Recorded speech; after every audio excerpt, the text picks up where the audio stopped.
మానేరు పరివాహక ప్రాంతాల్లో ఇసుక అక్రమ రవాణా తక్షణమే నిలిపివేయాలని డిమాండ్ చేశారు. గట్టెపల్లి మానేరు పరిరక్షణ సమితి పెద్దపల్లి జిల్లా సుల్తానాబాద్ మండలంలోని గట్టెపల్లి గ్రామంలో మానేరు వాగు నుంచి అక్రమంగా తవ్విన ఇసుకను తరలించుకుపోకుండా కాపాడుతున్నామని, వెంటనే ఇసుక రీచ్ల అనుమతులను రద్దు చేయాలని డిమాండ్ చేశారు. భవిష్యత్తులో కూడా ఇసుక రీచ్లకు అనుమతి ఇవ్వకుండా చూడాలని కోరారు. గ్రామాల్లోని ఇసుకను అక్రమంగా రవాణా చేస్తూ కోట్లు దండుకుంటున్న ఇసుక మాఫియా ఆగడాలను వెంటనే ఆపివేసే విధంగా చర్యలు తీసుకోవాలని గత 3 రోజుల నుంచి కలెక్టర్ మొదలుకొని ఎమ్మెల్యే, మైనింగ్ అధికారుల వరకు వినతి పత్రాలు అందజేస్తామని, ఈ దోపిడీ ఇలానే కొనసాగితే భవిష్యత్తులో ఇసుక కొరత ఏర్పడడంతో పాటు భూగర్భ జలాలు ఎండిపై తాగడానికి గుక్కడి నీళ్లు కూడా లేకుండా పోతాయని ఆవేదన వ్యక్తం చేశారు.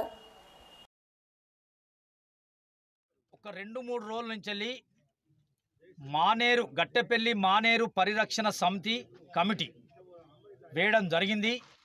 ఆ కమిటీ ప్రకారంగానే ఒక 2 రోజుల నుంచి గట్టెపల్లి మానేరు నుంచి మానేరులో ఇసుక తీయడం కానీ, గట్టెపల్లి నుంచి ట్రాన్స్పోర్ట్ చేయడం కానీ వద్దు అనేటువంటి కాన్సెప్ట్తో మా ప్రజానీకం అంతా అదే కాన్సెప్ట్తో పనిచేస్తూ ఉన్నారు.